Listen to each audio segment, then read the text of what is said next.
Amados hermanos, buenos días, la paz de Dios. Aquí voy a empezar con una oración. Esta mañana que me toca compartir la palabra de Dios, quiero pedirle al Señor, al Espíritu Santo, que yo pueda ser un instrumento de Él. Amén. Amado Dios, Padre Celestial, entrego este tiempo, Señor, y que voy a compartir tu palabra, Señor. Quiero ser testimonio tuyo, Padre. Quiero ser un instrumento tuyo, Padre, en esta mañana, Padre. Esta palabra, este texto que he estudiado, que he preparado, Señor, quiero pedirte que seas tú derramando de tu Espíritu Santo y sea ungido todo este tiempo de mi compartimiento, Señor. Gracias, Padre, te lo entrego a ti, en el nombre poderoso de Jesús. Amén y amén. Amados hermanos, en esta mañana voy a compartir con ustedes un capítulo del Evangelio de Juan, el capítulo 15, los versículos, todo el capítulo 15, del 1 al 27. Amén. Este capítulo, Juan está en este tiempo, está muy estudiado por nuestra iglesia, nuestra congregación, ¿no? Hemos estudiado el libro de Juan completo. Amén.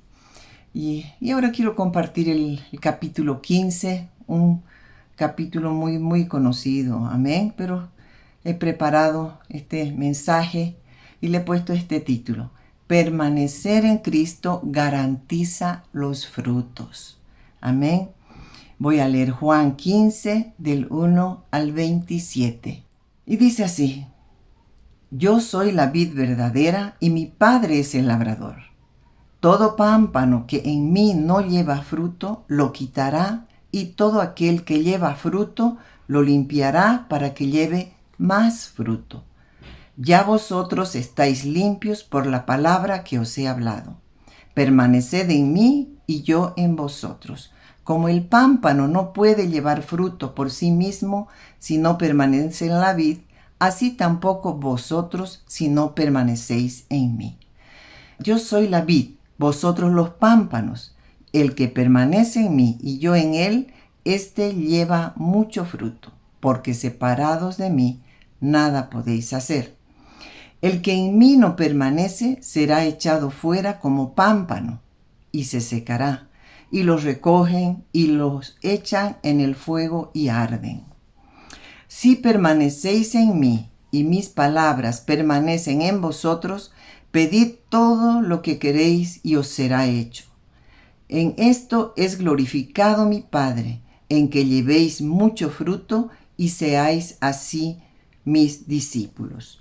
Como el Padre me ha amado, así también yo os he amado.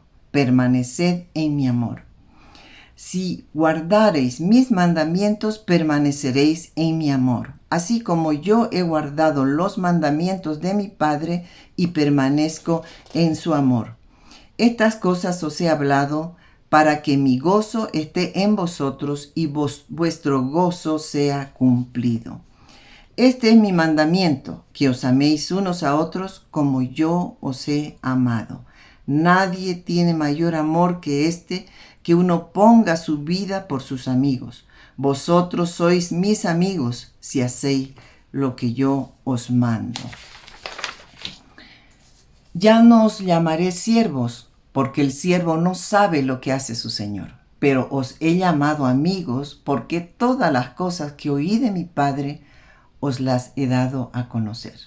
No me elegisteis vosotros a mí, sino que yo os elegí a vosotros. Y os he puesto para que vayáis y llevéis fruto, y vuestro fruto permanezca, para que todo lo que pidiereis al Padre en mi nombre, Él os lo dé.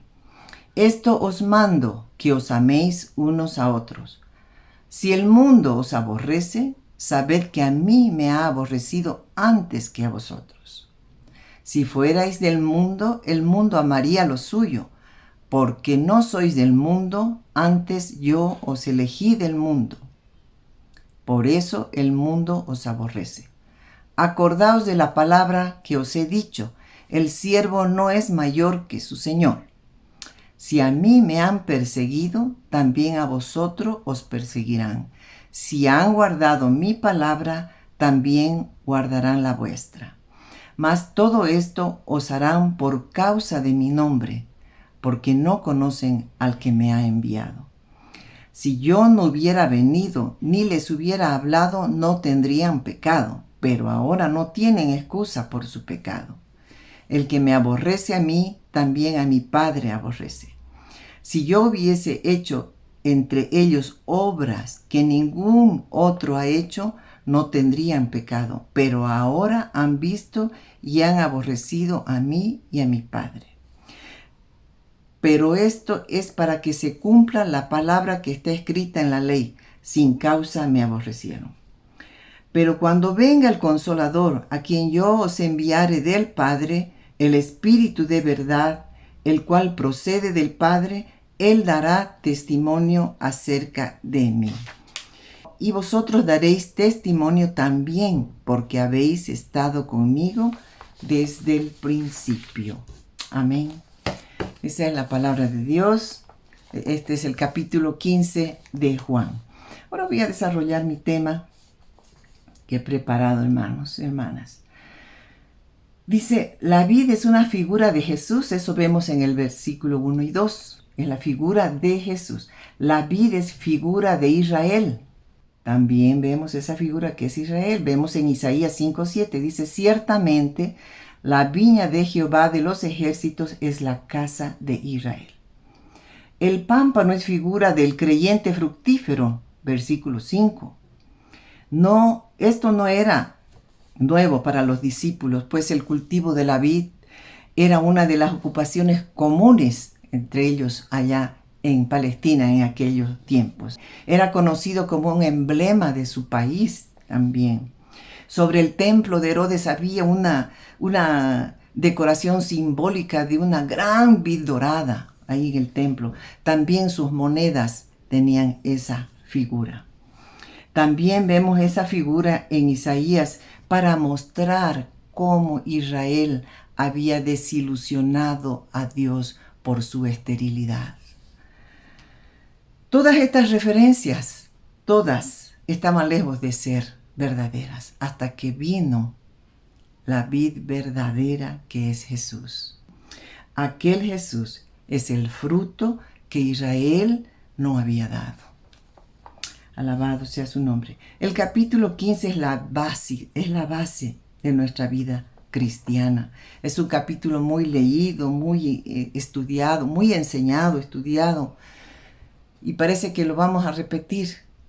Pero vamos a leer este versículo que está en la segunda carta del apóstol Pedro, en el capítulo 1, versículo 12. Miren lo que dice. Por eso siempre les recordaré estas cosas, por más que las sepan y estén afianzadas en la verdad que ahora tienen. Además, tengo la obligación de refrescarles la memoria.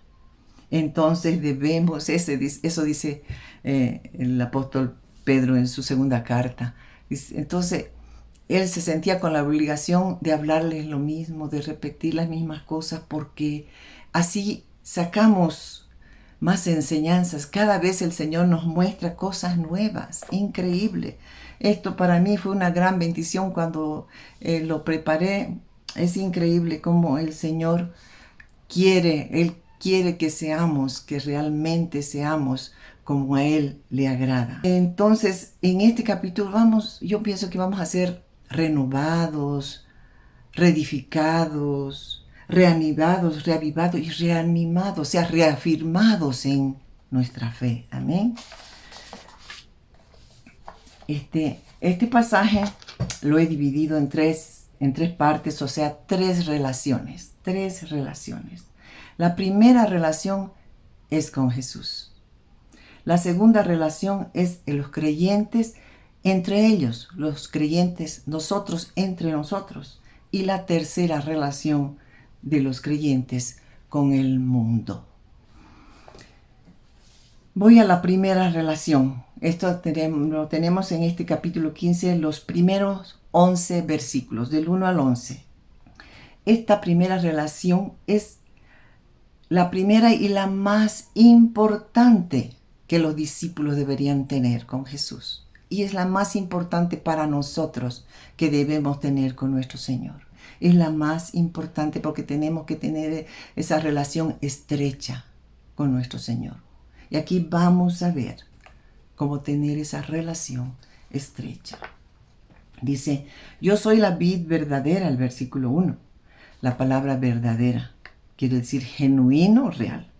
Jesús aseguró ser la única cepa verdadera y el labrador es Dios. Todo pámpano que en mí no lleva fruto, lo quitará para que lleve más fruto. Amén. Todo viñedo debe ser podado por un experto. Tiene que saber cuándo y cómo podar la planta. Y en este caso, somos nosotros quienes van a ser podados. Y ese es nuestro Dios. Dios es el que se hace cargo de podar a sus hijos. Ese viñedo espiritual somos nosotros, atendidos por Dios mismo. Porque sin poda no hay fruto. Sin poda no hay fruto. Él tiene que quitar de nosotros lo que nos separa de Jesús. A veces Dios nos manda tormentas porque nos ama y no quiere que nos descuidemos de Él. Él permite muchas tormentas con el propósito de que sea para la gloria de Dios. Él nos quiere en su máxima potencia. Amén. Tenemos que parecernos cada vez más a Cristo. Dice el versículo 4, permaneced en mí y yo en vosotros, como el pámpano no puede llevar fruto por sí mismo si no permanece en la vid, así tampoco vosotros si no permanecéis en mí. La palabra permanecer aparece 10 veces en este pasaje. Del 1 al 10 son 10 veces que dice permaneced en mí. Y quiero que escuchen qué significa permanecer. Aquí lo tengo remarcado. Dice, el mantenimiento de una conexión no quebrantada y advierte la necesidad de una relación constante y activa entre el creyente y su Señor. Qué tremendo, hermanos. No nos olvidemos, lo repito, quiere decir que es el mantenimiento de una conexión no quebrantada y advierte de la necesidad de una relación constante y activa entre el creyente y su Señor. Aleluya. El versículo 5 dice, el que permanece en mí y yo en él, este lleva mucho fruto, porque separados de mí nada podéis hacer. Y nada podemos hacer sin el Señor. Amén. Sin la vid verdadera. Y vamos a ver aquí, tengo varios puntos. Vamos a ver en primer lugar, veamos qué es dar fruto. Tengo 5 puntos aquí. El primer punto es, el cristiano debe producir y crecer para ser como Cristo. El inciso, 3 incisos, es fruto, más fruto, mucho fruto. Esta es una orden divina, hermanos. La orden divina. Fruto, más fruto, mucho fruto. Tenemos que estar bajo esta orden. El fruto que permanezca el último, ¿no? Y esto es posible solo. Solo es posible si estamos unidos a la vid, que es Jesús, a través de la purificación en el verso 2. Todo el que lleva fruto lo limpiará. Amén. Todo el que lleva fruto lo limpiará para que lleve más fruto, dice el versículo 2. Y aquí yo tengo un apoyo, está en el libro de Hebreos, el versículo 12, 11, que dice lo siguiente. En verdad, ninguna disciplina al presente parece ser causa de gozo, sino de tristeza, pero después da fruto. Tenemos que ser purificados. Purificados. Aleluya. Tercer inciso es por la constante comunión con la vid. Sin Él nada podemos hacer. Eso dice el versículo 4 y el versículo 5. Aquí va el tercer punto. Producir muchos frutos significa que somos discípulos verdaderos. Glorificamos al Padre. Eso vemos en el versículo 8. Dice, en esto glorifican a mi Padre, en que llevéis mucho fruto. El versículo 8. Tercer inciso, dar fruto es una condición para que nuestras oraciones sean escuchadas. En el versículo 16. Ahora vamos al cuarto punto. Veremos qué efecto tiene todo esto. En Gálatas 5:22, un versículo muy conocido. El fruto del Espíritu. ¿Qué efecto? Produce amor, gozo. Es el fruto del Espíritu. Ese es uno de los efectos que produce el dar fruto. Amén.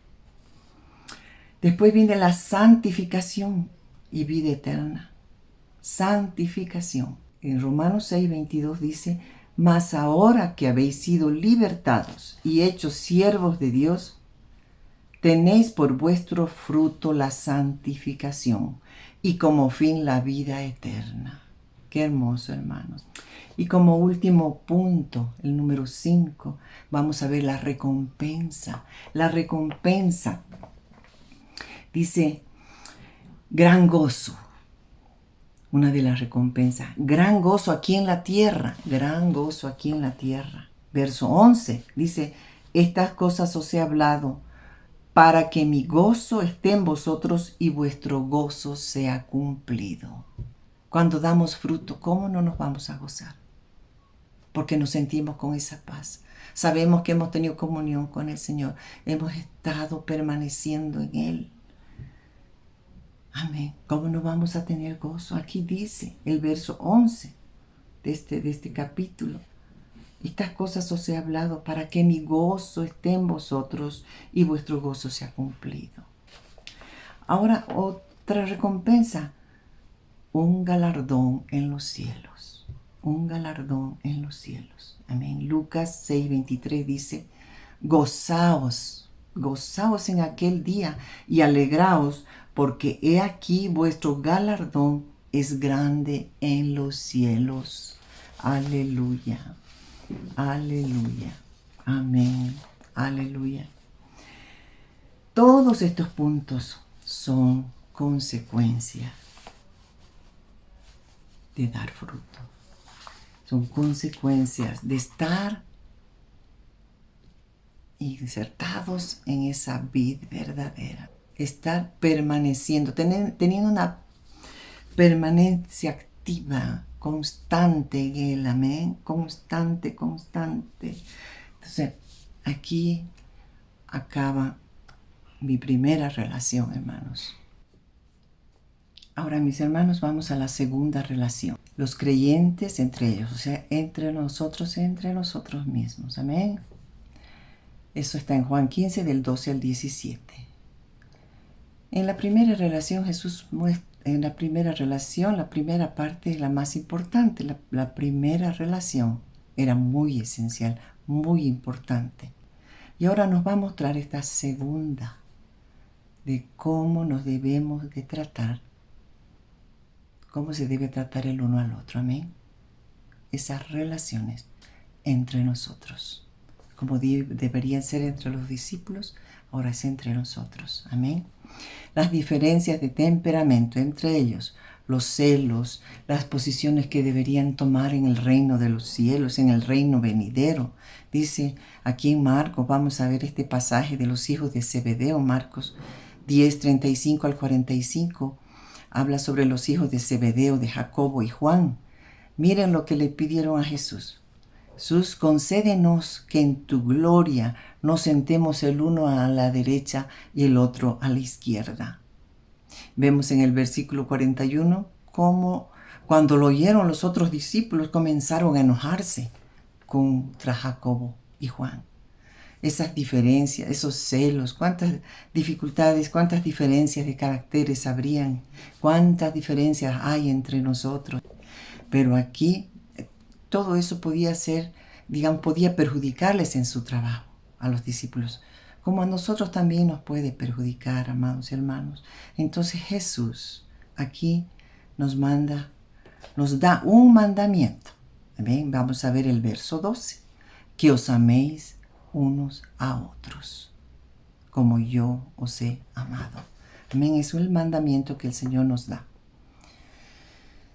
Esta comparación del verso 12, que os améis unos a otros, como yo os he amado, esa comparación marca el patrón. Aquí vamos a ver cómo fijó el patrón por el cual se puede medir este amor verdadero. Jesús no le pidió más a los discípulos, no nos pide más a nosotros de lo que Él dio. Y estableció Él con su propia vida. Esa norma la estableció Él con su propia vida. Como yo os he amado, amén. Como yo os he amado. Y como uno ama como el Señor. Podemos hacer más allá de lo que podemos creer, de lo que podemos entender. Amarnos los unos a los otros. Es una cosa muy importante. Amarnos los unos a los otros. Vamos a ver aquí algunos elementos. Algún elemento, en primer lugar, del amor. Este amor sublime fue el sacrificio. Nadie tiene mayor amor que este, que uno ponga su vida por sus amigos. Verso 13. Esto señaló el logro más elevado del amor humano. Amén. El amor divino va más allá todavía. Va más allá. Jesús dio su vida por sus enemigos. Amén. Este es el amor divino. Este es el amor divino. Dice Romanos 5:8. Mas Dios muestra su amor para con nosotros en que siendo aún pecadores, Cristo murió por nosotros. Amén. Nosotros antes de conocerlo, Él éramos enemigos de Dios. Enemigos de Dios. Ese amor divino. Ahora estamos hablando de ese amor divino. Aquí tengo otro aspecto de ese amor. Era la intimidad ilustrada en ese contraste que Jesús hace de siervos y amigos. El esclavo, el siervo podía ser amado, tratado de la mejor manera, pero nunca como un igual. Amén. Nunca como un igual. Ni sería dada a entender la mente del Señor. A nosotros que conocemos al Señor, somos privilegiados porque nos es dada conocer la mente de Cristo. Él compartió con sus discípulos los secretos del cielo, como comparte con nosotros. Amén. La tercera cualidad del amor divino fue la iniciativa que tuvo Él. Jesús no esperó que los discípulos le dijeran que entre en sus vidas. Él los llamó a cada uno. Él los llamó a cada uno. Igual nosotros no hemos ido a Él. Él nos llamó. Porque aquí el versículo dice, no me elegisteis vosotros a mí, sino que yo os elegí a vosotros. Él nos eligió. Él nos eligió. Y nos hace una invitación maravillosa. Esta invitación dice así, vengan a mí todos los que estáis trabajados y cargados, y yo os haré descansar. Qué invitación maravillosa. Somos privilegiados, amén. Gracias a Dios, que todas las cosas, dice Jesús, todas las cosas que oí de mi Padre os las he dado a conocer. Él nos da a conocer los secretos del cielo. Los secretos del cielo. Amén. Y vamos a la tercera y última relación. Era la relación de los creyentes con el mundo. Juan 15, 18 al 27, los últimos versículos. Jesús nunca tuvo intención de vivir aislado, sino en contacto. Cuando Él estaba en la tierra, tenía contacto con todos los problemas de los hombres. Sin embargo, trazó una línea clara entre ambos. Hay una hostilidad que es tan profunda, inevitable, porque son dos naturalezas diferentes, amén. Son dos naturalezas diferentes. Esta enemistad, esta diferencia viene desde el principio, desde la enemistad, desde de la mente carnal con Dios. Entonces, al hablar Jesús de esto, de este rechazo, dice que les previene a los discípulos para que no se desilusionaran, como nosotros también nos dice, nos previene y nos dice, no quería que se desilusionaran cuando se toparan con el mundo, así como nosotros también topamos con el mundo. Dice, si el mundo os aborrece, sabed que a mí me ha aborrecido antes que a vosotros. Jesús les aseguraba y nos asegura a nosotros que Él compartía con ellos y Él comparte con nosotros toda marginación, todo desprecio que el mundo pudiera hacernos. Amén. Y Él nos consuela de esta manera. Y vamos a leer los dos últimos versículos, que son el versículo 26 y 27, que son el final, una conclusión de estos dos versículos. Después los voy a leer. Jesús nos consuela y nos asegura con esto. El versículo 26 dice, pero cuando venga el Consolador, a quien yo os enviaré del Padre, el Espíritu de verdad, el cual procede del Padre, Él dará testimonio acerca de mí. Y vosotros también daréis testimonio, porque habéis estado conmigo desde el principio. Nos consuela esto. El Espíritu Santo está con nosotros. Amén. El Consolador. Y voy a tener una conclusión de estos dos versículos, estos dos últimos versículos del capítulo 15. Dice, el testimonio del Espíritu es poderoso porque Él viene con una visión sobrenatural y la convicción de demostrar la realidad del Padre invisible. Eso nos revela el Espíritu Santo. Y el segundo es el testimonio de los discípulos, o sea, nosotros. También es poderoso, también es potente porque presenta el argumento irrefutable de las vidas transformadas. En ese tiempo con los discípulos todos sabían quiénes eran. Pedro, Juan, Jacobo, Mateo, todos sabían quiénes eran. Y después vieron en lo que se convirtieron. Imagínense un Pablo, un Juan, el mismo Pedro, grandes predicadores, tremendos. Entonces esas vidas transformadas son un testimonio de la vida de Cristo, de nuestro Dios. Y eso también, nosotros cuando vinimos al Señor, cuando lo conocimos, hemos sido transformados. Entonces el mundo, cuando vayamos al mundo y estemos dando testimonio de Él, tenemos que demostrar nuestras vidas transformadas, dando frutos, amén. Esas vidas transformadas, aún más de las personas que nos conocían antes y después, testimonio de nuestro Señor, nuestras vidas. Esta palabra tiene que ser parte de nuestra vivencia diaria. Todo esto es parte de nuestra vivencia diaria. Ahora quiero dejarles, para terminar, con una pregunta, hermanos. Dice, ¿te imaginas cuánto vas a crecer y desarrollar tu vida si aprendes a permanecer en Él y dar los frutos que den a Él la gloria y le hagan conocido en el mundo? Dios me los bendiga, amados hermanos y hermanas.